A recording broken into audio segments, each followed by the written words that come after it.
ولا يهجم بمقتضى الشهوة قرين الوفاء والفتوة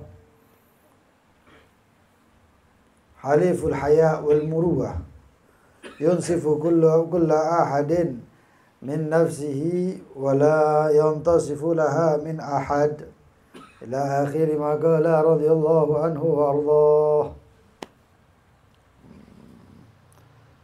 Berkata Imam Abdullah bin Alawi Al-Haddad,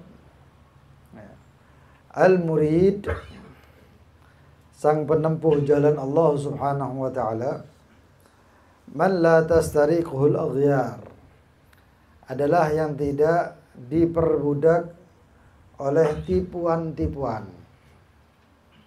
Wala tasta'biduhul athar, dan tidak terlena dengan pengaruh-pengaruh. Wala taghlibuhu syahwat, dan tidak terkalahkan oleh syahwat. Wala tahkumu alaihil adat, dan tidak dikendalikan oleh kebiasaan.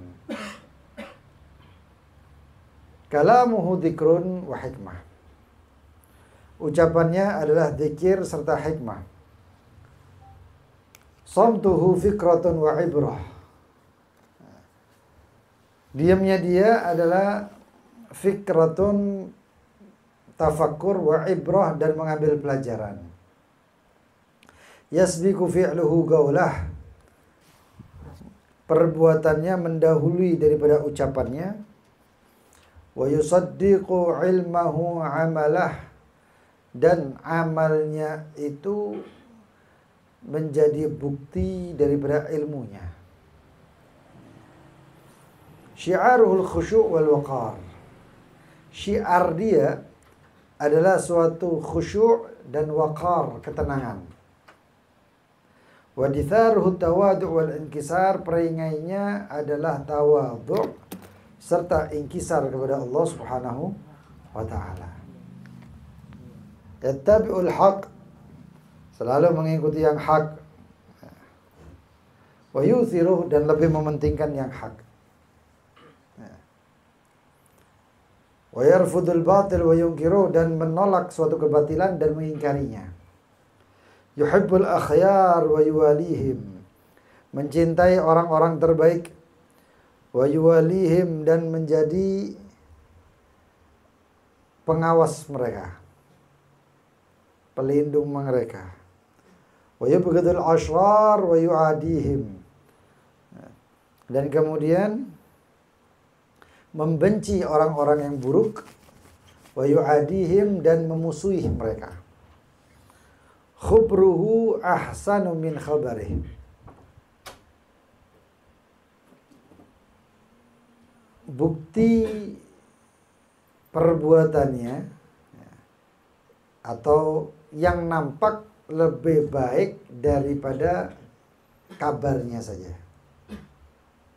Wa mu'asyaratuhu atyabu min dzikrih, dan muamalatnya lebih baik daripada zikirnya, daripada sebutannya. Dikenal, tapi ternyata ketika melihat ternyata lebih baik daripada apa yang sudah sampai, apa yang dibicarakan oleh orang. Kathirul ma'una, banyak menolong. Khafiful ma'una, tapi sedikit dia merepotkan orang. Banyak nolong tapi sedikit merepoti orang. Ba'idun anir ru'una, jauh daripada hal-hal yang keji. Aminun, ini sifatnya orang-orang yang menempuh jalannya Allah. Santri-santri khusus. Santri-santri khusus. Bukan cuma santri-santri yang belajar kitab selesai pulang, enggak. Santri khusus itu ya ini nih. Amin. Amanat, ma'mun, bisa dipercaya. La yakdibu wa la yakhun, tidak pernah dusta dan tidak pernah berkhianat. La bakhilan wa la jabanan, tidak medit, tidak pelit, dan juga tidak pengecut.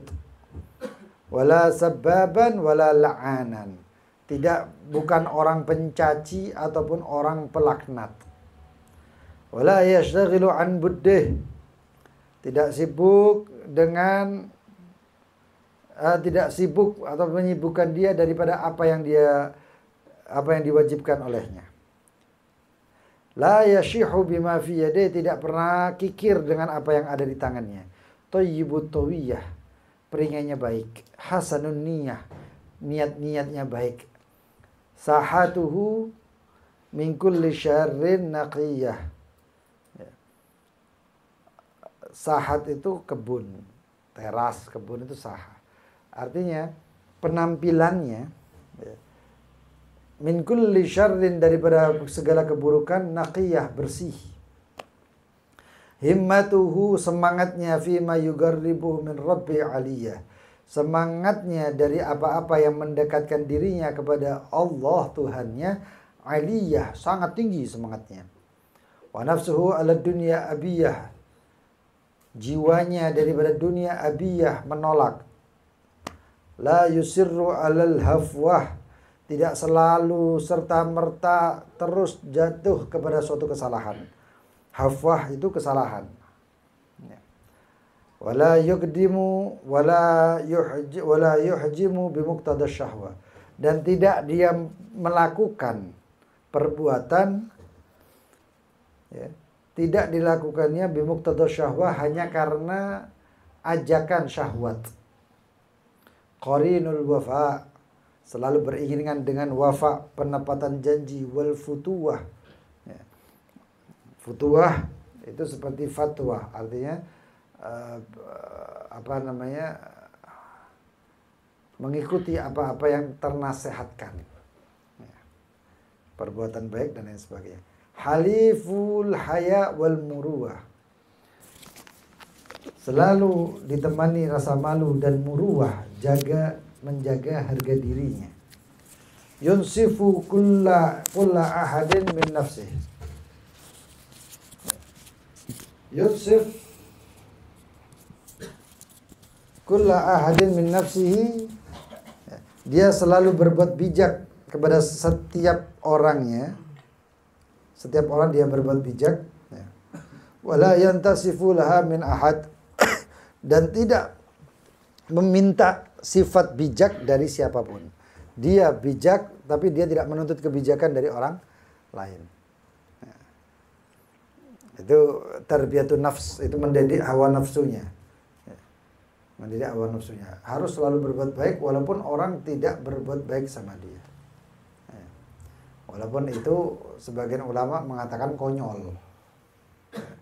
Mau saya baik-baik terus, tapi kok orang itu nggak baik. Harusnya kan kita berbuat baik. Orang berbuat baik kepada kita, kita harus balas dengan perbuatan baik. Tapi kalau orang berbuat buruk kepada kita, kita balasnya apa? Baik. Yakin? Ada yang bisa? Hah? Ada yang bisa? Kalau logikanya, kalau orang berbuat baik kepada kita, kita berbuat baik, bagus, wajib. Tapi kalau orang berbuat buruk kepada kita, kita berbuat baik, jadi bulan-bulanan.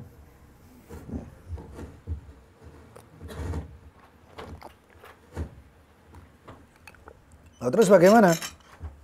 Kalau kita berbuat baik sama orang, kalau orang berbuat buruk sama kita, kita harusnya bagaimana? Apa berbuat baik? Enggak. Tapi kita harus berbuat adil. Beda kan? Beda. Masa kita dilelokno wong kita badhe lem ganteng. Ganteng kan. Kok enak. Enggak. Tapi berbuat adil. Adilnya bagaimana? Rasul sallallahu alaihi wasallam itu pernah diolok. Ya Muhammad, assalamu alik katanya. Bukan assalamu alik. Assam alik. Siti Aisyah merungokno, didengar oleh Siti Aisyah, dibales luwih parah. Siti Aisyah itu kalau bales nemen. Ya maklum perempuan kan gitu ya. Kadang-kadang bojone meneng Ustaz Jarno sing wedok wah diilok-ilokno wong. Ya. Tapi ya siapa perempuan? Tapi kata Rasulullah SAW, terus bagaimana ya Rasulullah, dia sudah berbuat, ya sudah katakan wa alik, selesai. Nah, asam alik, asam itu kematian atasmu. Tapi dibalas sampai Siti Aisyah, oh kon mati, mau dia dadi zombie ta apa, kuntilanak apa macam-macam wis. Ya, ibaratnya seperti itu. Tapi Rasulullah SAW sudah Aisyah. Jadi jangan usah banyak, kesel, capek sama orang kayak gitu. Terus bagaimana? Jawaban wa alik, ya begitu juga kamu dah. Ya. Enak, enteng, adil itu namanya. Ya. Itu namanya adil. Nah, itu kehidupan. Ya. Kalau misalnya kita ini mau orang berbuat buruk kepada kita terus kita berbuat baik, itu dilihat. Itu namanya bijak. Bijak. Nah, sing berbuat buruk kepada kita ini orangnya berbuat buruknya itu karena sesuatu atau karena mungkin ngetes, bukan masalah ngetes, itu yang dites Rasulullah SAW mungkin. Ya. Atau kalau kita nggak tahu ini ngetes apa enggak. Tapi kita lihat perilaku dia kepada kita ini menguntungkan kita sebenarnya. Cuman kita nggak melihat itu. Nggak melihat itu. Lalu kemudian kita balas dengan kebaikan, mungkin ada manfaatnya. Tapi ya nggak terus-terusan ngono. Ada tetangga setiap hari buang sampah di dalam rumahnya tetangganya. Ada yang sempat viral itu. Nggak tahu di mana itu, di Jawa Timur kalau salah itu. Dari Jolo sampai kotorannya sendiri dibuang ke rumahnya tetangga.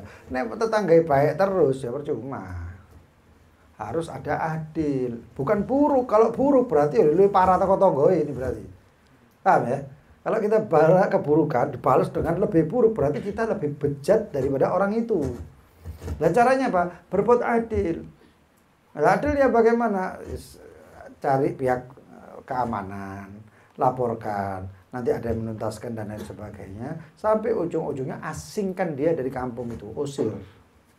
Adil. Oh, diusir apa bukan lebih buruk? Tidak lebih buruk, itu pendidikan. Itu tarbiyah namanya. Di dalam apa namanya? Syariat, fikih itu ada yang namanya istighrab. Diasingkan itu ada. Bukan ya ada orang diasingkan karena perbuatan buruk ya dia nggak mari-mari, diasingkan nggak boleh masuk ke dalam satu komunitas tersebut. Sampai kapan? Diasingkannya sampai 2 tahun, setahun, 2 tahun itu ada. Insya Allah nanti ada lewat itu di kitab Yaqutun Nafis itu. Nah, itu namanya adil karena jalannya sesuai syariat. Wah kita ya. Lalu kita dikatakan oleh Imam Al-Haddad al-murid. Siapa itu murid?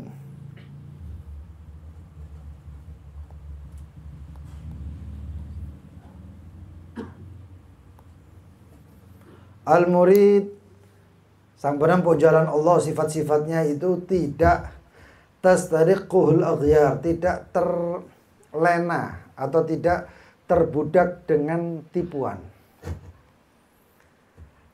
Manusia kadang-kadang ibadah itu tertipu. Kita ini ibadahnya terkadang kita beribadah tapi ada tujuan lain, bukan Allah.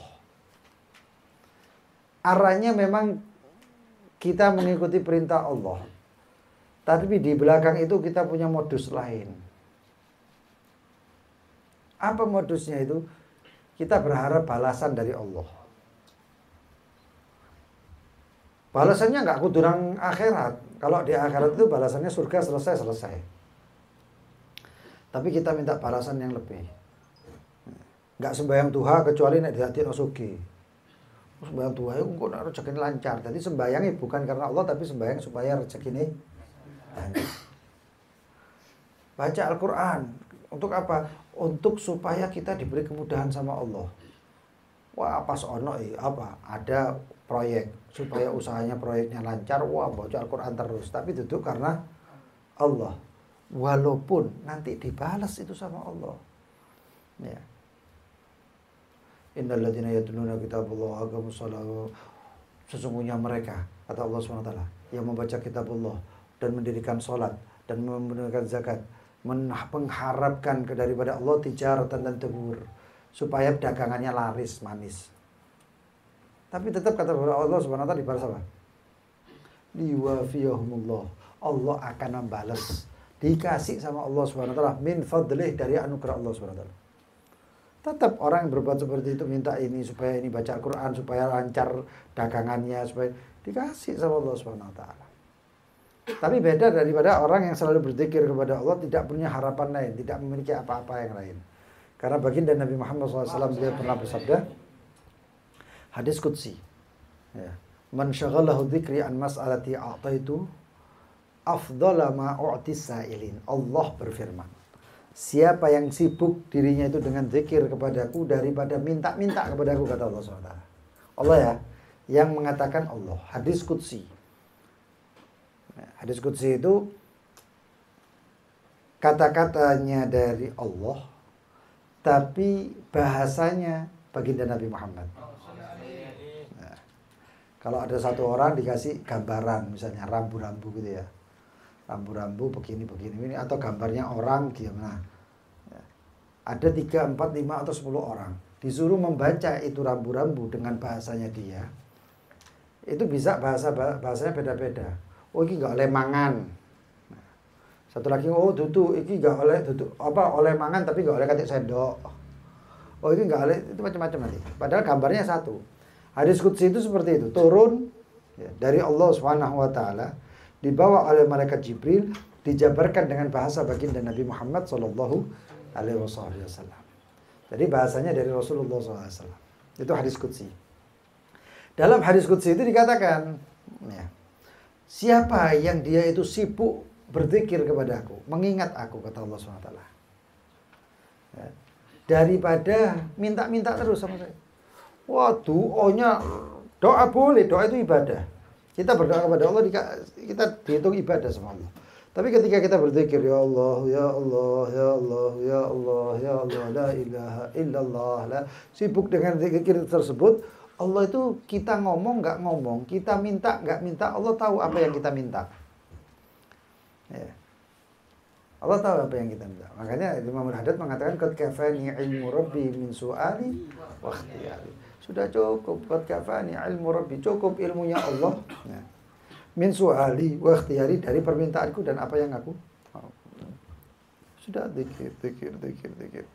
Makanya kata Allah, apa itu orang yang zikir tersebut, aku beri apa yang lebih baik daripada aku berikan ke orang yang minta. Satu orang minta ya Rob, sugi terus. Tapi ada satu orang zikir toh, la ilaha illallah, la ilaha illallah. Ya. Harapannya sama, cuman cita-citanya atau keinginannya sama, cuman ini sibuknya dengan zikir, yang sini sibuknya dengan meminta. Ini yang berzikir akan diberikan oleh Allah lebih baik daripada orang yang minta tersebut. Ya. Nah terus apa kita nggak boleh minta? Boleh. Fadu'ai wabtihali syahidun li biftiqari. Allah itu juga suka kalau kita menunjukkan sifat butuh kepada Allah. Allah itu juga senang menunjukkan sifat fakir kepada Allah. Ya. Makanya itu dengan doa. Tapi ojo doa tok dikira lali. Harus ada zikirnya. Tadi seperti itu. Wala tasta'biduhu al-athar, dan tidak terhambakan oleh pengaruh-pengaruh. Pajak munggah titik murang-muring karepe dhewe. Tapi sembahyang Jumat ketinggalan nggak bingung. Sembahyang subuh tangi ku jam 7 jam 8 wis telat iku kayak biasa. Tapi begitu kuota entek, bingung iki minta ampun. Kayak bangkrut toko, kayak bangkrut entek hartanya gitu loh. Nah, ini orang ini berarti tasta'biduhul athar. Ya. Itu sang penempuh jalan sejati itu enggak seperti itu. Kalau kita dengar, kita lihat bahkan kisahnya Sayyidina Husain, Sayyidina Ali Zainal Abidin.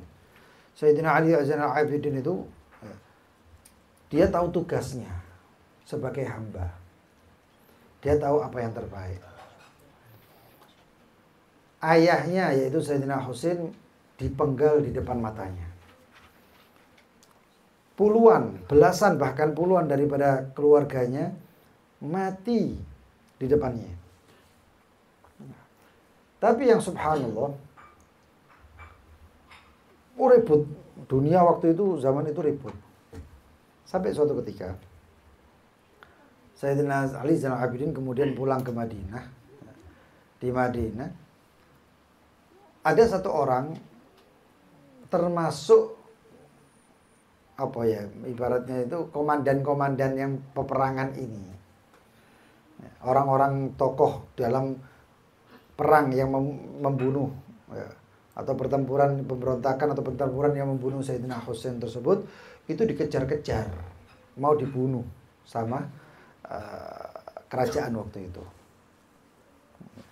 Wah, dikejar, lari kabur dari Basrah ke Kufah, Baghdad, ini itu sekarang mentok sampai akhirnya lari. Dia mengetahui bahwasanya satu-satunya yang bisa menyelamatkan dia adalah Ali bin Husain. Sayyidina Ali Zainal Abidin berangkat nang Madinah. Iya, dalam hatinya kacau iki. Apa? Satu-satunya orang yang bisa menyelamatkan jiwanya dia adalah orang yang keluarganya dibunuh sama dia. Wah, lari dia masuk. Ketuk pintunya, Assalamualaikum, Waalaikumsalam. Buka oleh Sayyidina Ali. Oh, ahlan wa sahlan. Ada yang bisa saya bantu? Wah, ya ibn binti Rasulullah, wahai cucu Rasulullah, saya ini ada keperluan, saya ini kejar-kejar sama orang mau dibunuh dan lain sebagainya. Terus apa yang bisa saya bantu? Saya mau nginep di rumahmu 3 hari. Sampai mereka jauh dari saya, nanti saya akan keluar dari sini. Oh, silakan katanya. Silakan. Sarapan digawe no. Mangan awan, makan siang dibikinkan, makan malam disiapkan, tempat tidurnya, air minumnya, ini itu semua. Oh, dijamu luar biasa. Hari pertama orang tersebut itu pikirannya, masa dia gak kenal aku? Apa mungkin jangan-jangan dia lupa kalau saya juga ikut bertempur membunuh keluarganya. Kata orang tadi. Hari kedua seperti itu, hari ketiga gak kuat. Pertama, kedua, ketiga dijamu luar biasanya. Oh, kayak gini. Sampai hari ketiga dia mau pulang ngomong, ya Imam katanya, wahai Ali, saya ini sekarang mau keluar, saya mau keluar, mau melanjutkan perjalanan. Cuman satu yang mau saya tanya, apa kamu nggak kenal saya? Katanya. Kata Zainal Ali Zainal Abidin, oh kenal. Kaget ya. Kenal saya?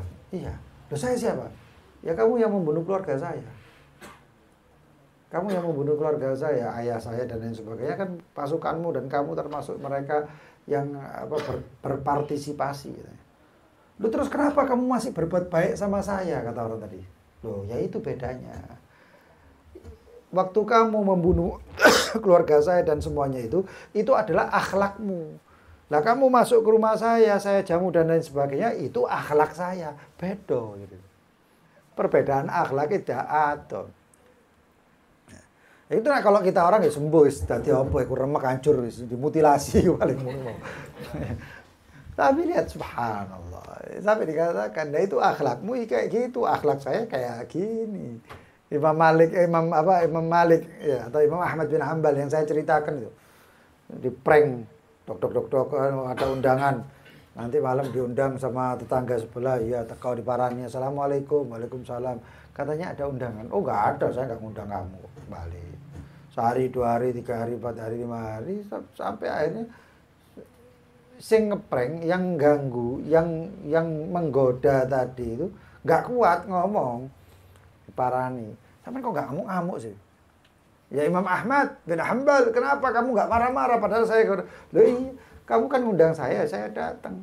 Ternyata enggak diundang, ya saya balik. Sekarang masalah. Enggak tahu, enggak ada masalah. Malah saya perjalanan ke situ saya dapat pahala banyak. Tapi ternyata enggak, ya saya balik, saya sudah dapat pahala niat.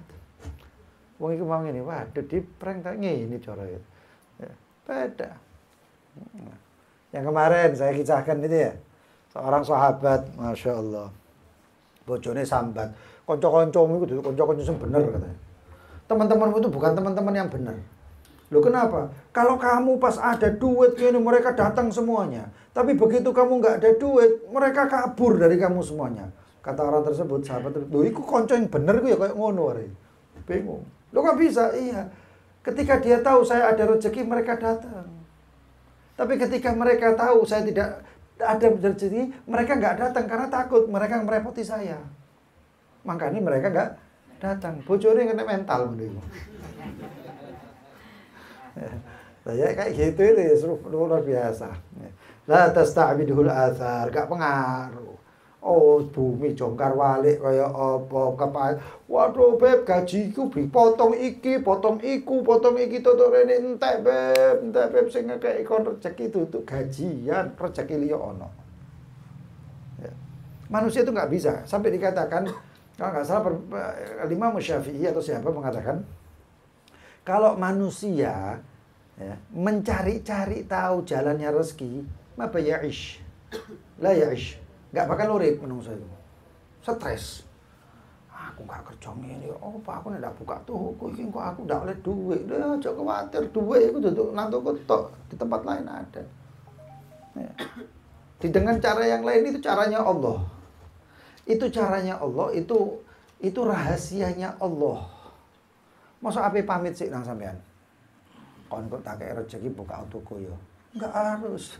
Allah ngasih rezekinya dengan cara Allah, bukan cara kita. Ya, dengan cara Allah, bukan dengan cara kita.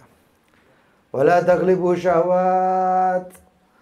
Sang penempuh jalannya Allah itu tidak dikalahkan syahwat. Aku kudu ngene, pokoknya kudu ngene, ndak ngene enggak iso, enggak bisa. Nah, makanya itu perkataan Gus Dur yang paling luar biasa itu gitu saja kok repot. Loh, iku bukan sebenarnya itu bukan perkataan Gus Dur saja, itu salaf-salaf ulama-ulama zaman biyen iku wis ngomongin ngono. Cuman manusia yang enggak paham memaksakan. Kudu ngene. Ya. Makanya itu ada, enggak harus dipaksakan. Beban itu lepas, jangan dipikul. Sampai ada satu orang ngotot, aku pokoknya kudu kate iPhone 15 kudu kate, aku enggak peduli sampai turu iku mimpi iPhone, mangan enggak enak mangan, urip ajur sampai akhirnya apa? Karena dia merasa tidak bisa mendapatkan keinginannya tersebut nyolong.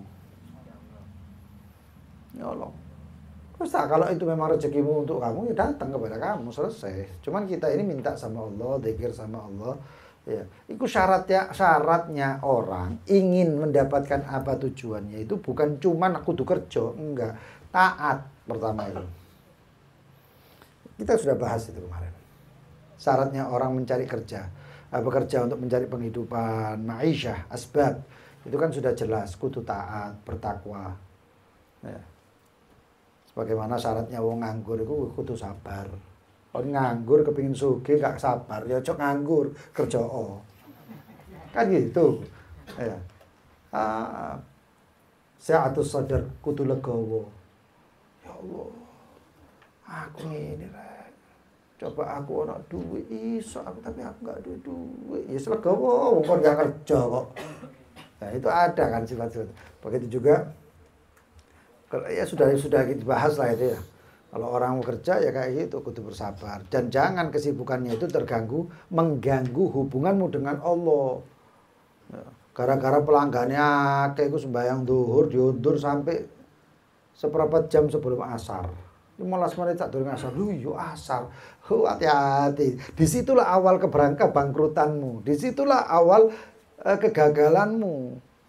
Itu mulai kayak gitu itu sudah awal kegagalan. Itu.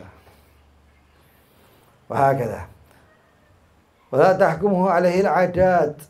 Orang yang si penempuh jalan Allah itu tidak dikendalikan oleh kebiasaan. Aku kebiasaanku ngene rek. Loh, sebentar. Berarti kamu bukan penempuh jalannya Allah. Ya. Aku biasa tangi ku ya adzan subuh aku tangi. Omaku sebelah musola, dadi nek musola adzan aku tangi. Itu kebiasaan iya. Berarti kan gak iso qiyamul lail. Berarti kamu gak bisa tahajud. Kenapa? Karena kamu sekarang selalu dikendalikan dengan kebiasaan. Aku biasa aku buka toko ya jam sakmene, jam itu ya jam itu, gak iso berubah. Istiqomah, iku duduk istiqomah. Buka toko kok istiqomah. Itu bukan istiqomah. Oke lah, hari itu kamu bisa buka toko, tapi dimundurkan sedikit. Kenapa? Kemungkinan ada jenazah dikuburkan pagi-pagi. Hadiri, gak iso aku kudu. Berarti kamu bukan sang penempuh jalan Allah. Kenapa? Karena kamu masih dikendalikan oleh kebiasaan. Ya. Guru saya, ada salah satu guru saya itu Syekh Umar Hussein Al-Khatib. Syekh Umar bin Hussein Al-Khatib. Beliau itu diundang, termasuk Habib Ali Al-Jufri itu. Beliau itu heran dengan susahnya Islam masuk ke Jepang. Nah sekarang kan sudah mulai, alhamdulillah Islam banyak sudah di Jepang. Tapi perbandingan itu jauh dan susahnya minta ampun untuk memasukkan orang Jepang ke dalam Islam itu. Setelah selidik, dipelajari, kok susah. Ternyata apa? Ternyata orang Jepang itu selalu dikendalikan dengan kebiasaan. Bukan tradisi ya, kebiasaan. Tradisi itu turun-temurun, kebiasaan itu kok wonge dhewe. Aku iki tangi jam 7 terus. Bapakmu tangi jam 7 terus enggak? Enggak, ya aku bukan tradisi. Tradisi itu turun-temurun.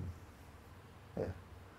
Tapi kalau adat itu beda. Tradisi ku kayak gini. Apa? Engko nek pas biasae nek Ramadan iku abahku iku gawe bubur kuning, gawe buko, bubur gandum. Mbahmu atau mbak bapakku jadi bapaknya, abah saya lagi, abahnya abah saya itu bikin gini juga, itu jenenge tradisi. Nek kebiasaan itu ya kamu aja itu. Munculnya di kamu saja. Jepang itu ngono. Makanya Jepang itu misalnya pemerintahnya mengatakan jam 8 harus masuk kantor. Sepur itu enggak nunggu. Mepet padet perut. Karena mereka diatur kebiasaan. Begitu nanti masuk Islam ngomong jam 4 waktunya sholat subuh. Mereka ngomong, waduh merubah kebiasaanku, gak iso. Gak gelem sembahyang. Waktunya zuhur, sholat. Waduh, itu waktu ini mangan awan. Nek aku sembahyang gak iso mangan, nek aku mangan gak iso sembahyang. Ya sekalian gak iso sembahyang wae. Aku yang penting mangan. Jadi adatnya atau kebiasaan itu yang menghukumi mereka. Orang kayak gini percuma. Susah untuk jadi santri spesial. Susah untuk menjadi orang yang penempuh jalan Allah. Wah, ngelatur kayak iso kayak ini. Susah. Ya. Kalamuhu dzikrun wa hikmah. Ucapan dia adalah zikir kepada Allah dan hikmah. Wa samtuhu fikratun wa ibrah. Ya. Diamnya dia itu tafakur. Duduk ngayal ya. Tafakur itu bernilai, memiliki nilai dan memiliki jalan keluar. Wong itu mikir. Tafakur itu dipikir, aku ingin ini, aku butuh ini. Iku fikrah tafakur. Tapi nek wong ini aku coba aku iki ndek motor ngene, motorku tak kei sayap miber iku motorku ngene. Iku hayal iku jenenge. Iku hayal iku jenenge. Ya. Tapi kalau kayak gitu bagaimana? Aduh, wis gak ana manfaate wong kayak ngene iki. Ya. Wa ibrah, pelajaran. Ya, diamnya dia itu pelajaran bagi dirinya. Itu lanang itu kayak ngono sing kemarin saya ceritakan itu. Orang laki itu punya waktu yang seperti ini. Nek wong lanang gak duwe kayak gini duduk lanang. Gak pantas jadi kepala keluarga. Loh iya. Apa fungsinya kepala keluarga? Mimpin keluarga. Bojomu, anak-anakmu dipimpin. Mimpin itu duduk perintah-perintah. Nah, jepeno banyu, aku tuh kepala keluarga kok. Bapakmu lah. Apa kon ngene iki duduk kepala keluarga, diktator. Mandor anak-anakmu tukang. Iya, ada beda antara leader sama bos itu loh, bahasa perusahaan. Bos itu ngatur-ngatur tok. Pokoknya tak pecat kon. Nah, leader enggak dibimbing. Lah keluarga itu, kepala keluarga itu yang namanya leader, pemimpin, itu bimbing anak. Bojomu bentai. Ayo mbak, ayo kora-kora. Karena bojone jauh gaji kapok. Itu ada. Nah itu laki itu sebagai kepala keluarga, leader, dan kita ini pemimpin untuk dalam diri kita sendiri, jiwa kita sendiri. Maka caranya bagaimana? Itu ada waktu. Waktu untuk kita ini berpikir harus begini. Ada. Nek ndak ana waktu ngene nggak bakal sukses. Tidak bakal sukses. Yasbiqu fi'luhu qaulah. Perbuatannya mendahului ucapannya. Aku sampai tadi iklanin rokok ya. Apa itu? Talk less, do more. Ojo ngomong tok lakonono. Ada satu orang ini lu cangkruk lungguh ngombe kopi sak gelas enteke petang jam. Ngopi ku sak cecep, ngelamune sak jam.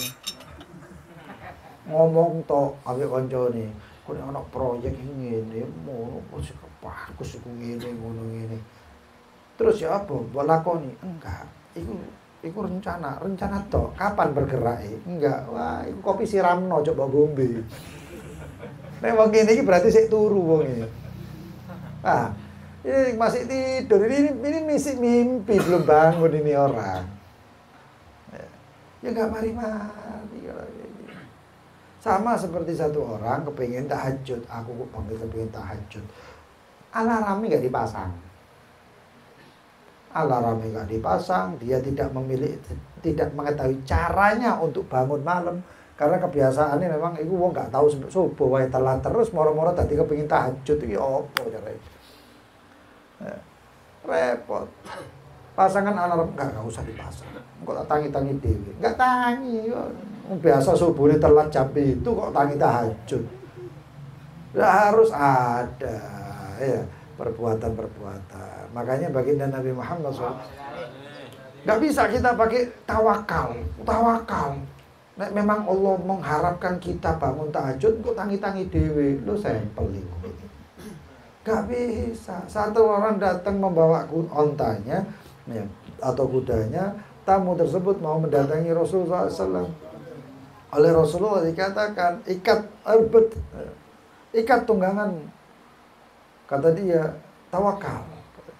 Loh, kata Rasulullah SAW, tawakal itu duduk ngono. Tawakal itu ada prosesnya. Ya. Mungkin yang kemarin lihat di status saya itu, tawakal itu ada prosesnya. Iket cancangan dhisik, nek mari mbok cancang ya tawakal, iku hasile. Nek durung apa-apa kon tawakal gak mbok cancang, kon dudu tawakal. Blunder kan kayak gini. Ya, enggak bisa. Manusia itu ada langkahnya, ya. Tawakal itu setelah langkah ketiga. Ya. Yang pertama itu kon uripo. Lalu bagaimana beramal? Kenapa? Karena amal itu sudah suatu kepastian. Beramal. Aku tak tawakal lu getopak. Lu ndak ngono, ono motor lewat. Enggak, aku tawakal. Lu mati yo, tawakal, bunuh diri. Beramallah, berusahalah, apa minggiro. Nek iku motor nyeleweng sret nang rono ya berarti memang sudah takdir. Iku hasilnya tawakal. Tapi kalau memang kamu diam tawakal tuh kan bunuh diri, matimu itu mati elek. Ya, jadi seperti itu. Ada satu orang pembalap trek-trekan, kata oh helm enggak tawakal, lo gendeng kan. Loh, ini kalau kata teman saya itu Sinyo itu. Kata Sinyo apa? Ini belajar gendeng gitu kayak gini gitu. Ya kan. Lho kon iki wis 50% tabrakan. Oh, kate helm cek aman. Nah, misalnya kayak gitu, orang membalap, ono sing coplok tangan. Enggak ada. Lho itu tawakal itu. Tawakal itu berbuatlah kamu seoptimal mungkin. Hasilnya itu tawakal. Serahkan hasilnya. Siapa sing ngekei hasil? Allah. Nanti dikasih Allah hasilnya berupa apa? Kamu berhasil harus bersyukur, kamu tidak berhasil harus bersabar. Lalu sabar apa enggak berhasil? Enggak, sabar itu sing ngendok. masih ada turunannya. Kamu bersabar, pasti berhasil nantinya. Imam Al-Haddad mengatakan, nala saburu bi sabrihi ma yartaji. Akan mendapatkan orang yang sabar dengan kesabaran itu apa yang dia inginkan. Nah, setelah kamu bersabar, kamu dapat ridhonya Allah, kamu dikasih sama Allah. Oh, ini wong pantes dikei. Hambaku satu ini layak untuk diberi, dikasih sama Allah. Selesai. Biasanya orang yang sabar dikasihnya lebih daripada orang yang enggak sabar. Nah, itu. Wa yusaddiqu ilmahu amalah. Dan ilmunya dibuktikan dengan amalnya, atau amalnya itu sebagai pembukti daripada ilmunya. Itu. Jadi melakukan apa amalan-amalannya itu bimuqtadal ilm, dengan apa yang dia sudah pelajari. Nah, kalau orang yang seperti itu banter, cepat munggah derajatnya cepat. Syi'aruhul khusyu' wal waqar. Orang yang menempuh jalannya Allah itu wongnya tenang, enggak gerusa-gerusu. Ya. Ada kejadian apa langsung jerat-jerit, "Wah, ini kalah-kalah." Itu berarti itu ya. Tenang dulu. Ibaratnya itu air. Ayo ngombe kopi ngono lho, ngombe kopi. Kopi sik kae disedhut, diudek, mbok ombe ndak? Langsung diminum ndak? Enggak, ditunggu sebentar. Kenapa? Biar leteke mudun. Nah, seperti itulah kita itu. Ya. Supaya hidup itu enak, apa-apa ojo langsung mbok sikat. Apapun itu jangan langsung kamu bertindak. Sabar dulu. Baru setelah kamu bersabar, dan bertindaklah. Setelah ada jeda, kamu nggak emosi, kamu nggak marah, hilang emosimu, hilang amarahmu, atau tenang sudah amarahmu, kondusif, baru bertindaklah. Betul. Syariat itu awal gitu, right? Rasulullah SAW ketika pertama kali nerima wahyu, turun malaikat Jibril, lu nggak tahu delok kayak gini. Nabi Muhammad SAW melihat Jibril dengan bentuk aslinya. Ya wedi, sayapnya dibuka blek, ini ketutupan kabeh, gak kelihatan apa-apa lagi. Lalu kemudian malaikat Jibril masuk ke dalam gua Hira. Ya. Serut, cahaya mengecil, saya blek, langsung moro-moro ngomong, "Iqra ya Muhammad." Apa gak bingung? Drodok, gila apa iki? Gede kayak ngono, moro-moro cilik ditakoki, "Iqra ya Muhammad." Apa-apaan iki? Kan bingung iki. Lah joge itu lho, kita orang yang mlaku surat gak kate helm, moro-moro ana polisi ngadeg. Apa gak bingung kon? Lah bingung, saking bingung drodok mereka bingung. Gang cilik gak omane wong dimleboni. Saking bingung iki malaikat Jibril. Moro-moro muncul, tiba-tiba muncul malaikat Jibril, lalu kemudian menyempit masuk ke gua Hira. Nabi Muhammad yang belum pernah kenalan sama sekali tiba-tiba, "Iqra ya Muhammad." Bingung, mana Nabi Qari? Saya nggak bisa baca. Dirangkul, dipeluk Nabi Muhammad. Sing meluk malaikat Jibril, ya. Gak bisa ambekan Nabi Muhammad. Diculno. "Iqra ya Muhammad." Mana Nabi Qari? Saya nggak bisa baca. Waduh, siapa wis nasibe spot pelek. Sampai akhirnya Iqra bismi rabbikal ladzi khalaq, khalaqal insana min 'alaq, sampai akhirnya selesai itu malaikat Jibril balik. Apa enggak bingung? Loh, apa ini? Mudun Nabi Muhammad. Turun Nabi Muhammad dari Gua Hira. Begitu turun daripada Gua Hira, hari-hari Nabi Muhammad itu tidak turun. Yang biasanya Siti Khadijah yang naik menyampaikan makanan, ini tiba-tiba turun. Bingung enggak Siti Khadijah? Ana apa iki kok dungaren mudun? Ada apa ini? Kenapa kok pulang? Kalau pulangnya dalam keadaan tenang, enak. "Assalamualaikum." "Waalaikumsalam." "Alhamdulillah, ngantuk aku tak turu ya." Enak kan? Enak. Atau gaeno kopi, gaeno teh, aku tak istirahat. Enak kan? Enak. Nabi Muhammad enggak. Merah-merah tapi gemeter badannya, kemudian ngomong, "Selimut, selimut." Aku jawab, "Selimut." Bayangkan, dalam keadaan seperti itu, hebohnya, suasananya kayak gitu, dahsyatnya, Siti Khadijah ngomong, oleh Siti Khadijah dikatakan, digandeng Nabi Muhammad, ditaruh, diambilkan selimut, selesai. Cerdas enggak? Cerdas. nggak bingungan. Ya ini sifatnya itu apa? Khusyuknya itu tenangnya karena apa? Ada dapat Siti Khadijah. Nggak langsung dijak ngomong, Rek. Nek dijak ngomong langsung, wah syariat mulai awalnya sudah tepak kabeh, nggak kena kabeh. Ya. Sampai bayang ya. Ada satu kita aja, misalnya kita ini pekerja keras.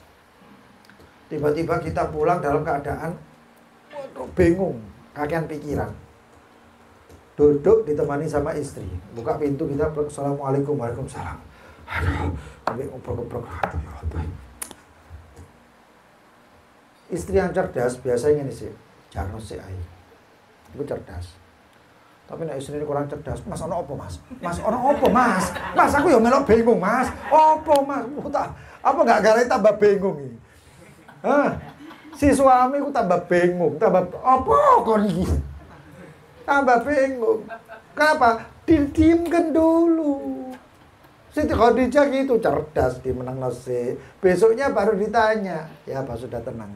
Ada apa tadi malam? Baru cerita enak. Aku tadi malam kelihatan namus begini, seorang sosok yang bersayap gini gitu. Oh iya. Gak langsung diputusi, tenang. Ya, coba bayangin kita tiba-tiba datang ngomong habis sama istri kita, aku mau kata ono saya Mas tambah gendeng. Gak mari. Karena diputusi langsung meneng sih. Santai dhisik. Oh, kamu ngeliat namu. Oh gitu, saya bersama iya begini. Oh, iya. Sama apa? Yang penting kamu selamat. Ngomong ambil sepupu nih Siti Khadijah, Waraqah bin Naufal. Ini apa Ibn Ammanah katanya. Apa suami saya ini begini alat namus. Waraqah bin Naufal. Oh, itu Muhammad suamimu itu orang baik. Silaturahmi begini. Itu yang namus yang datang itu adalah malaikat yang sudah datang kepada Jibril wa Isa. Apa kepada Musa wa Isa. Turun kepada Nabi Musa. Kalau enggak salah, dan kalau pertimbanganku tidak salah, maka suamimu itu adalah nabi akhir zaman. Oh, wajib balik. Disampaikan. Kan enak. Coba geretakan. Langsung-langsungan, gak kate dipikir, buyar tambah semrawut. Ya kopiku ya ngono rek. Muter mbok ombe blak-blak letek kabeh cangkeme. Mulut ini isinya apa? Letek kopi, tapi santai, nikmat ngombe niku. Seperti itu, jamu lu teken. Ombe langsung gak pahit kabeh. Tapi tunggu dulu sampai ngendap. Nah, begitu juga kehidupan niku ojo langsung sabar enten mesti lho. Dipikir. Nah, inilah yang dinamakan khusyuk. Ya, al-wagar, ditaruh tawadu wal inkisar. Peringannya itu adalah tawadu, rendah hati wal inkisar. Enggak tahu merasa dirinya itu hebat, tapi merasa inkisar terus. Walaupun dia dapat sesuatu hal yang luar biasa, dia inkisar. Kayak bukan luar biasa. Sayyidina Umar bin Khattab itu dijanjeni mlebu surga enggak kate dihisab. Sayyidina Umar bin Khattab. So, pas yang enggak kenal Sayyidina Umar bin Khattab. Apabila Sayyidina Umar jalan di satu gang, setan terek gang liya. Oh iya. Idza salaka Umar fajjan salaka tariqa salaka syaitan fajjan akhar. Kata baginda Nabi Muhammad. Sayyidina Umar luar biasa begitu. Dapat bisyarah masuk surga. Skor pas Sayyidina Umar masuk surga pasti. Tapi pendeta koi udah tahu ngomong aku itu wis dikai jaminan sampai Rasulullah mlebu surga rek. Nah. Tapi apa kata Sayyidina Umar? Saya takut. Jangan-jangan ada syarat lain. Jangan-jangan ada persyaratan lain. Dengan syarat begini dan syarat tersebut mungkin saya enggak tahu. Rasulullah yang tahu, saya enggak tahu. Wedi Sayyidina Umar. Kita orang isi kayak zikir ping 100 mbok kok dadi nabi. Wah, ketikir sholawatku akeh. Ya repotnya kayak gini ya. Nah, itu bukan inkisar, jangan-jangan zikir saya belum diterima, saya tambah banyak lagi zikir saya. Salawat sallallahu alaihi Muhammad sallallahu. Oh, jangan-jangan salawat saya belum nyampe ke Rasulullah atau sudah nyampe tapi mungkin lihat Rasulullah SAW ngelihat kurang banyak, saya banyakin lagi salawat saya. Iku jenenge ingkisar. Aku salawat 10. Pagi 10, siang 10. Rasulullah SAW beliau mengatakan barang siapa yang bersolat man shalla alayya asyra hina yusbi wa asyra hina yumsi wajabat lahu syafaati. Wajib dapat syafaatku. Aku berarti nek mati oleh syafaat saya. Ojo yakinmu. Belum tentu. Iya dapat syafaat hadisnya Rasulullah, tapi mungkin ada di sepanjang hari itu amalanmu yang membatalkan syafaat. Contohnya, gak sembahyang duhur. Apa gak batal? Salat yang ditinggalkan membatalkan syafaat Rasulullah SAW. Masih sholawat pira itu podo. Itu namanya ingkisar. Jangan saya takut itu ingkisar. Itu bukan gak optimis, itu ingkisar. Yattabi'ul haq wa yuthiru. Orang sang menempuh jalannya Allah itu mengikuti yang hak dan yuthiru, lebih mementingkan yang hak, yang benar. Benar ya benar, salah ya salah. Di antara benar dan salah itu terkadang salahnya itu ada suatu kebenaran di sana ya. Di antara benar mungkin di situ di baliknya ada suatu kesalahan, nggak tahu kita. Makanya itu sampai dikatakan ya, ruba maksiatin awrasat dhillan wa inkisara khair min ta'atin awrasat izzan wa istighbara. Berapa banyak orang maksiat tapi maksiatnya itu malah membuat dirinya itu merasa hina, sedih, tobat. Itu lebih baik daripada orang yang berbuat taat tapi ketaatannya malah bikin dia semakin sombong, semakin merasa lebih benar. Ya, kita nggak tahu, makanya kita nggak berhusnudon lah sama orang ya, tetap husnudon. Selama husnudon ya itu pada tempatnya. Ya, nggak semua orang bisa dihusnudoni. Ya. Masih ciwong, gawa homer, pir, ngomap. Husnudon kok cocok banyu zam-zam. Loh kok ndak husnudon kan ini berarti. Ya, wah, saya husnudon kamu itu sudah waktunya masuk ke RSJ nek kayak gini. Ya ono nggon-nggone rek, ada tempatnya, bukan kayak gitu. Husnudon ada satu orang meneng-meneng sret, ngukrak-ngukrik sepeda, oh cocok kuncinya ketinggalan. Iku maling. Cocok kuncinya ketinggalan. Repot ya wong kayak gini-gini kan. Enggak gitu husnudon, tapi tetap masih harus pakai akal. Ya itu. Wah, kata. Ya. Mudah-mudahan Allah SWT memberikan kita sifat-sifat yang indah, sifat-sifat yang manis, sifat-sifat yang baik, sifat-sifat yang diridhai oleh Allah, diridhai Rasulullah sallallahu alaihi wasallam. Mudah-mudahan kita dijadikan hambanya yang selalu dalam hidayahnya Allah Subhanahu wa taala.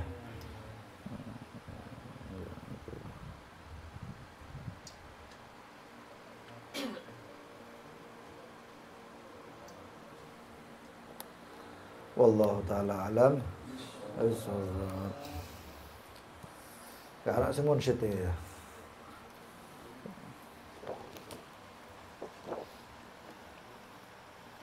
Biasanya kita baca ibadallah rijalallah ya, tapi suara kata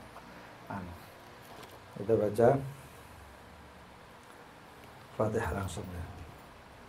Fatihah Rasulullah Muhammad sallallahu alaihi wasallam alaihi wasallam Muhammad alhamdulillah sayyidina rasulullah al-azam al-fakir muqaddam Muhammad al-abdi sayyidina Abu Alam al-makan wa khalid al-mushayir wa abdul mawalid rabbani wa khalat as-samadani sayyidina Syekh Abdul Qadir al-Jalani sayyidina Ahmad al-Jalani sayyidina Abu al-Hasan al-Shadili sayyidina Muhammad al-Jazili Muhammad al-Buziri sayyidina al-Ghazali sayyidina Janad al-Baghdadi wa Syekh Ghayba ثم إلى الجميع أربعة دعائم وزيد المقدم في الدين وعلم العالم سواء من لسان ذلك الله ذاكر بلسان العربية وجميع أهل المعلى البريش بقدم بشار زمن دار أهلها تريم أهلها ثم إلى رحمة بلدنا أهلها الله جميعا زاد رحمة الله مع الأنبل والجميع الذي ساهم وسلم وفروهم مع بقول ما رب صلى الله عليه وسلم الشيخ من أبو محمد محمد والظلم وبروهم وما إلى بالحج ونسى الحج والحج وعليه الحج والظلم وبروهم وما إلى محمد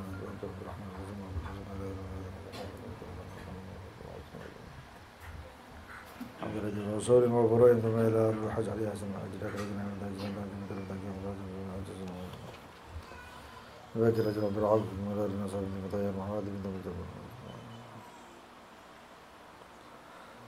وكاذب بن محمد طيان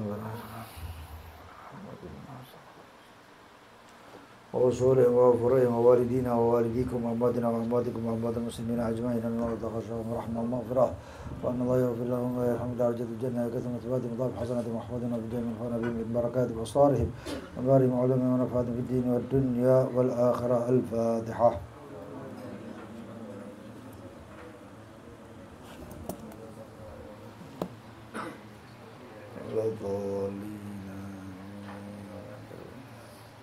بسم الله الرحمن الرحيم. يا ربنا اعترفنا بأننا اعترفنا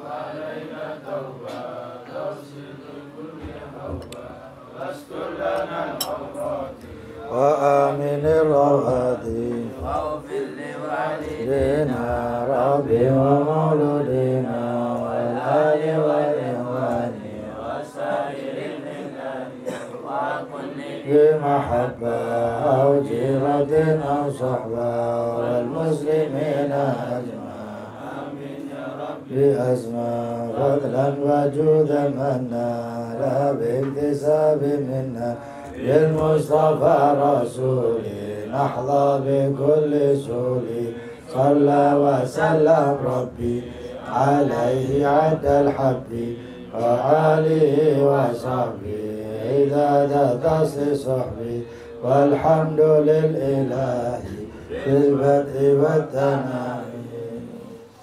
Yang mau bertanya silahkan.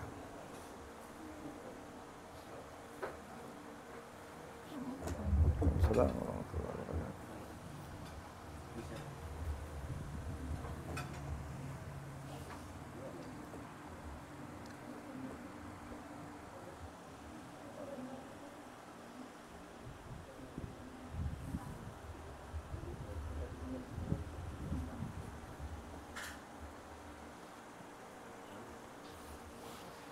Allah, yang mau tanya silakan.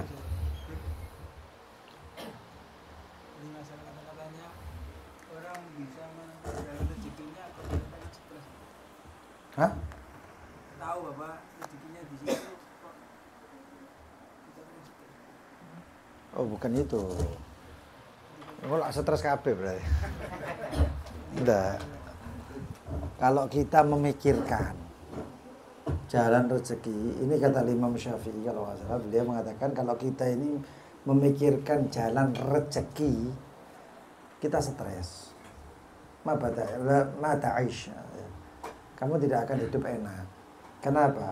Oh cocok kok gini, kok cocok ini, oh cocok ini. Jadi kebanyakan apa? Karena rezeki itu, jalan rezekinya Allah itu sebanyak anfasul khalaik, sebanyak nafas-nafasnya makhluk. Ya. Kalau kita mikirkan aku dunang reni, kita nggak bisa hidup. Mungkin ada yang lain, ada yang lain. Nah kita kalau misalnya, oh ini ada itu bukan itu ilim. Kita mengetahui bahwasanya saya kalau di situ ada saya bisa itu biasa itu mencari rezeki itu. Tapi nek mikiri rezeki aja. Paham ya? Beda antara mencari dan mikiri. Oh ya jelas antum cari rezeki daftar ke orang begini begitu, tapi mikir rezeki apa ya rezeki ya apa itu namanya mikir rezeki. Itu sangat jelas. Betul, yang lain? Stres pasti. Tidak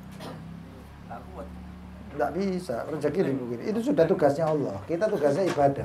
Tugasnya Allah ngasih rezeki kita, selesai. Kalau kita mikirkan rezeki kita, rezeki mikir, waduh, tidak mari-mari. Nah, ada beberapa hal yang nggak perlu kita pikirkan terlalu. Salah satunya rezeki. Mati. Ojo mikiri mati dipikiri terus. Ya apa udah mati, waduh, nggak bakal seneng urip kayak gini. Ada beberapa hal yang memang nggak perlu dipikiri karena sudah pasti. Hal yang pasti nggak usah dipikiri, tapi yang nggak pasti pikir. Rezeki kalau pasti teko. Karena kalau nggak pasti berarti dia sudah mati sudah. Hah? Sudah mengalir aja. Iya sih. Kama qala Sunan Kalijogo ya. Nah.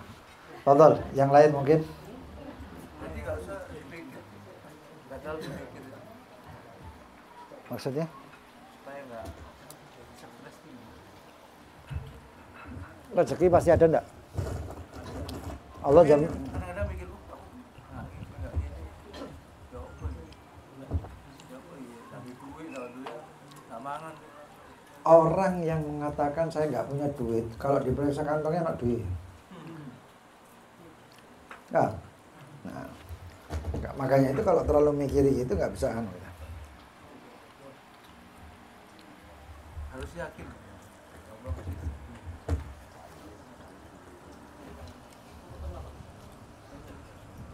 Nggak tahu ini hadis apa bukan.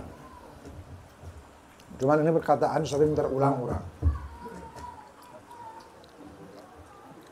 Anfik ma fil jeb ya'tika ma fil ghaib. Kadang-kadang orang itu mikirnya gini. Wah, nggak ada duit, apa ya? Padahal ada duit di situ. Kepingin duitnya lebih ekstrim. Duit yang di kantongmu keluarkan. Kalau itu keluar ya tiga mafil ghaib. Yang nggak ada itu akan datang. Cuman kita ini kadang-kadang mikirnya kapan mafil ghaib yang nggak ada ini datang ini kapan? Sedangkan di sini masih ada.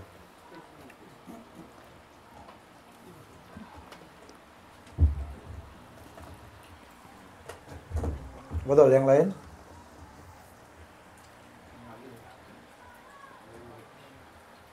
Yang mana ini? Assalamualaikum warahmatullahi wabarakatuh. Assalamualaikum warahmatullahi wabarakatuh. Nanya, bagaimana hukumnya memuliakan orang itu bukan karena kesolehannya atau ilmunya, memuliakan karena pangkatnya, karena jabatannya atau karena kekayaannya, itu gimana? Sampai bahkan cium tangannya itu gimana? Ya.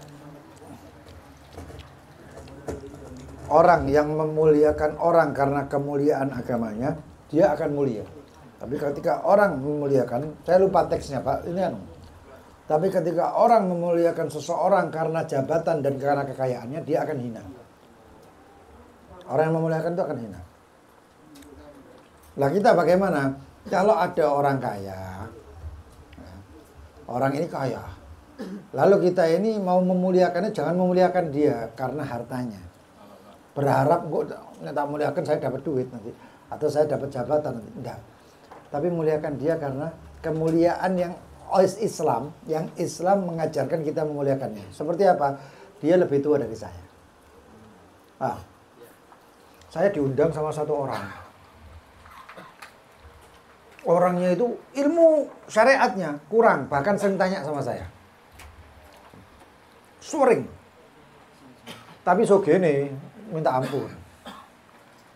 Lah saya, bagaimana? Saya cium tangan dia, bukan karena duitnya, kekayaannya, enggak, karena dia lebih tua dari saya. Apa? Koncoe bapakku ini. Ya saya memuliakannya gara-gara itu. Saya cium tangannya gara-gara itu, bukan gara-gara duitnya. Tapi kalau faktanya zaman sekarang, kalau enggak kaya, Enggak dimulai. Ya itu kan matanya orang kan seperti itu, mata mereka usugi gitu. Tapi kita diajarkan untuk tidak melihat seperti itu.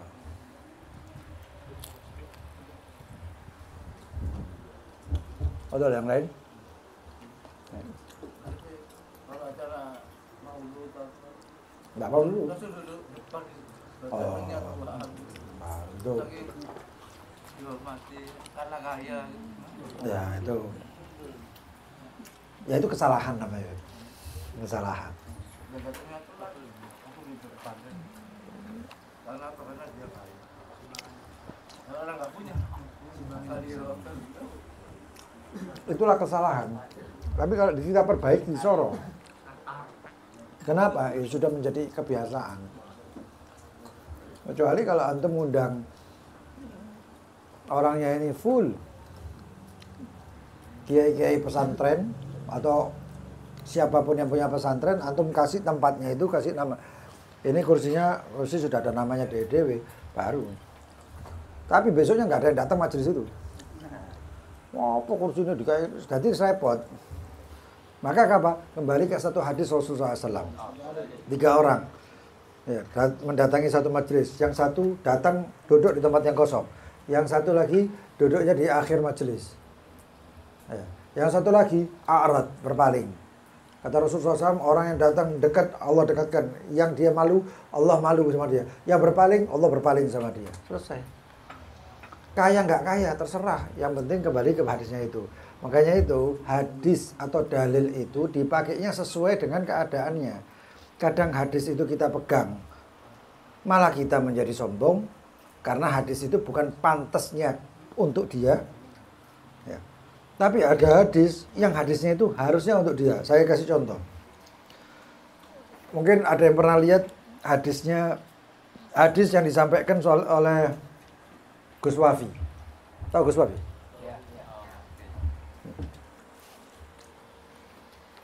Sekarang ini orang banyak ribut. Wah masih habaib, masih keturunan Rasulullah nek mau salih anu ya kudu diketok tangane ngono. Rasulullah SAW mengatakan Fatimah, kalau sarakat Fatimah la qata'tu yadaha. Kalau Fatimah itu dalil bukan buat umat tapi buat kita ahlul bait. Hati-hati, Rasulullah nggak seneng Siti Fatimah sampai digitukan. Dipotong tangannya. Kalau itu dipakai sama umat bakal kurang ajar sama dari Rasulullah. Maka pakai yang mana? Pakai yang lain. Ada hadis yang mendukung. Seperti contohnya, jangankan hadis, dalil. Ya. La as'alukum alaihi ajra illa mawaddata fil qurba. Qurba sudah dijelaskan oleh banyak para imam, bahkan siapapun sudah menjelaskan. Tapi ada hadis yang lain lagi. Hadis martabatnya sahih. Ada yang mengatakan hasan lidzatih. Ada yang mengatakan enggak sampai mengatakan dhaif. Yang mengatakan ahibbullah lima yaghdukum bihi min ni'amih wa ahibbuni li hubbillah wa ahabbu li ahli baiti li hubbi. Cintai Allah karena Allah yang ngasihkan nikmat.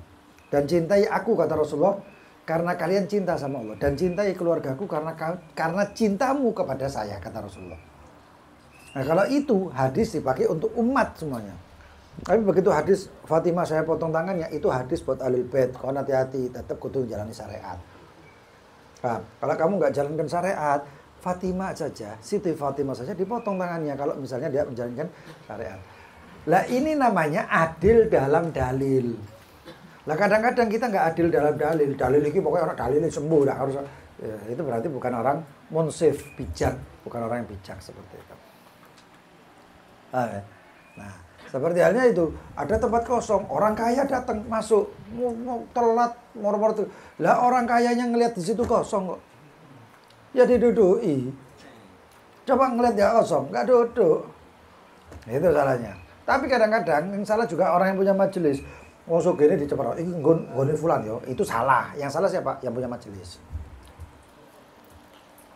Apakah kemudian kita, oh berarti salah? Enggak, durung tentu. Maksudnya apa? Orang yang kaya disiapkan tempatnya itu. Mungkin karena apa? Mungkin karena majelis ini butuh donaturnya dia.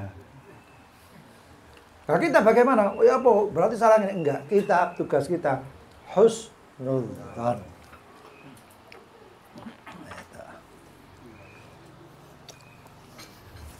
Ada yang lain.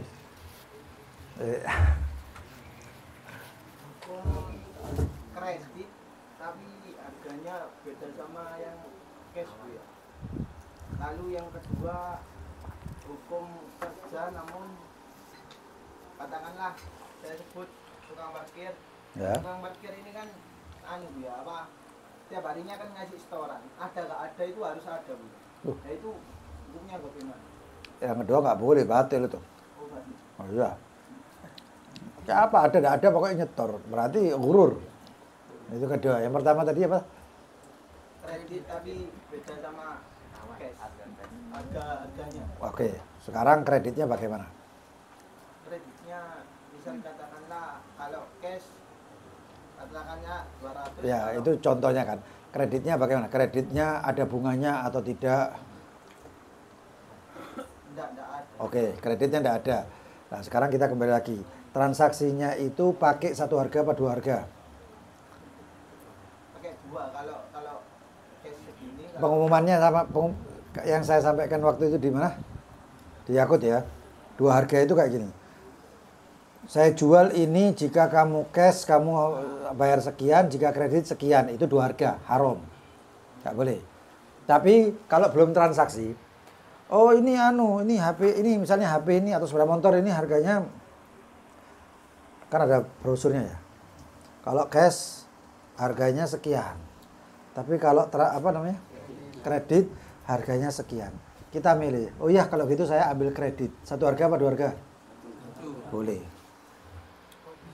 Ya bisa, Bib. Ya kayak gitu sudah. Ya apa kok bisa? Bingung kan saya. Nggak bisa. Terus kayak apa? Makelar panci. Ini halal. Hah? Halal nyicilnya.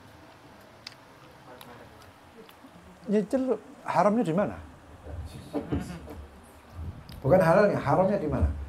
Selama tidak ada bunga. Paham ya? Kalau ada bunga, yang menyebabkan haram ya bunganya. 0%, oke, halal. Kredit dengan bunga kecil, berapa? 1%, haram.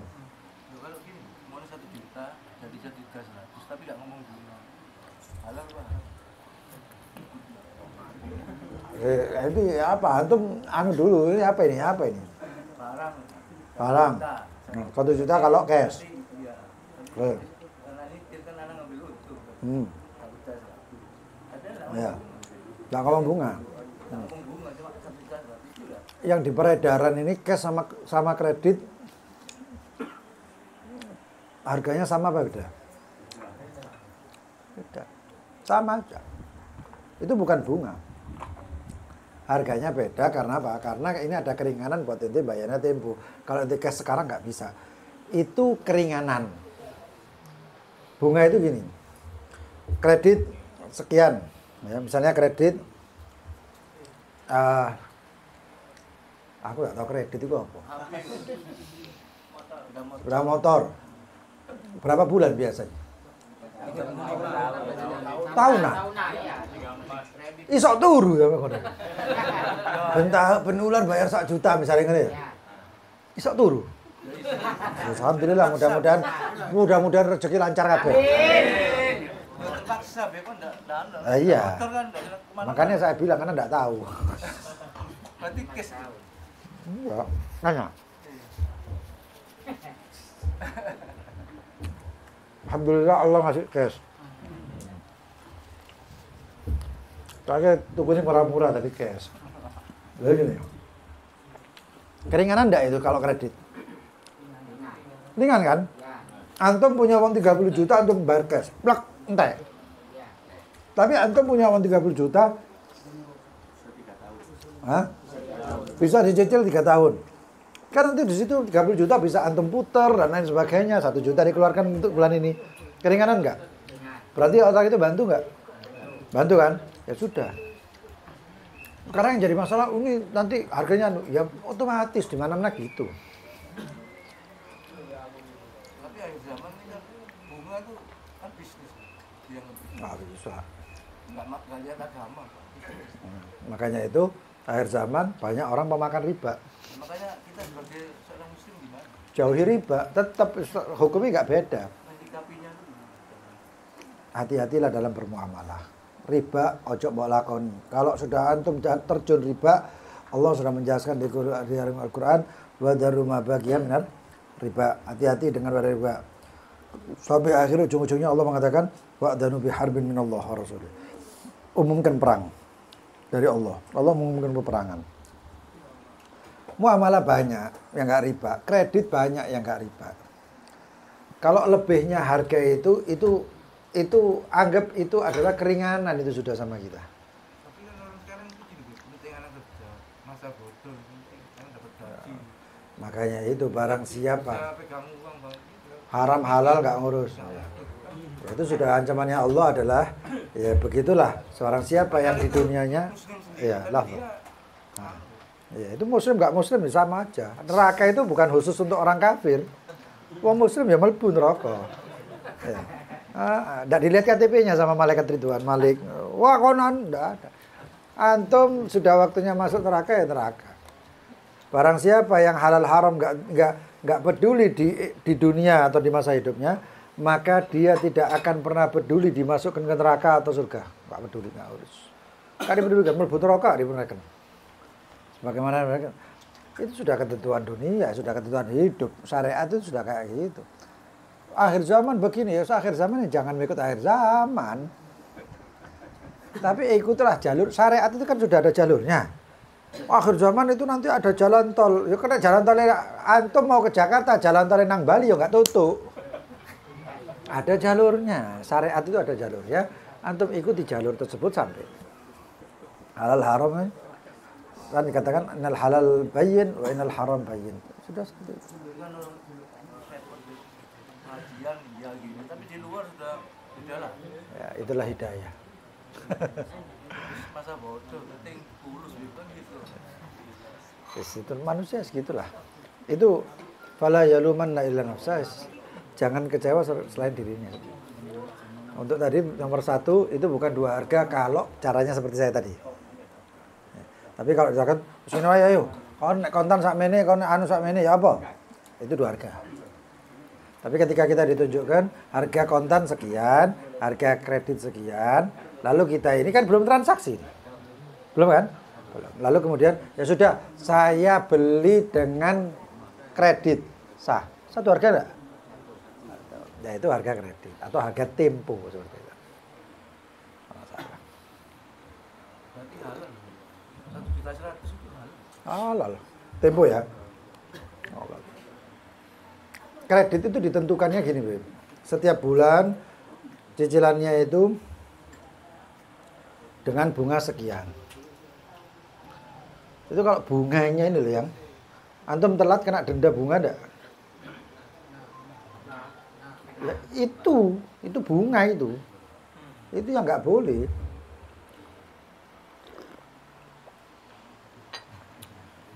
Doanya pernah lihat di internet itu nyetir rumah, tapi beli emasnya. Namanya itu nyetir rumah, tapi berbunga. Alasannya supaya nggak anak. Bunga itu anak. Bunga itu tetap apa? Harta emas. Resiko malah justru banyak emas daripada uang kertas itu. Odol yang lain? Terakhir? Hah?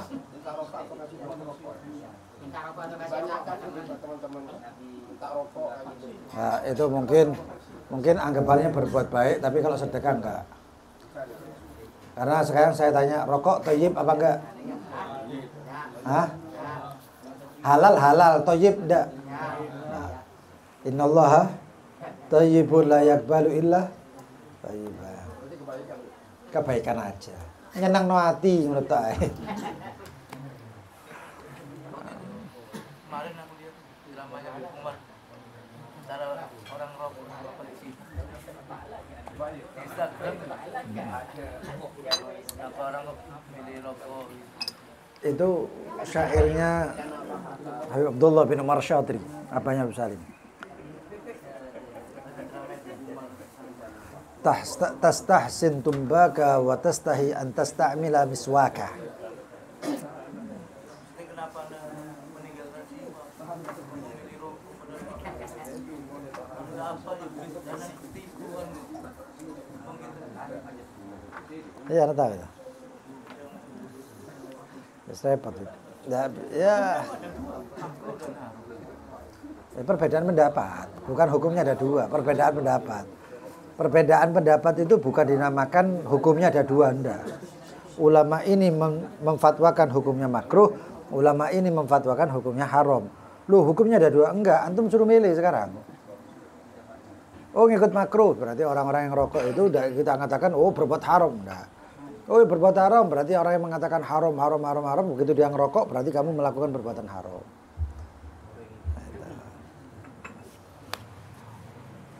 Ada lain lagi? Ada? Tidak ada. Wallahu ta'ala a'lam. Subhanakallahumma bihamdik, asyhadu an la ilaha illa anta, astaghfiruka wa atubu ilaik. Allahumma shalli ala Muhammad.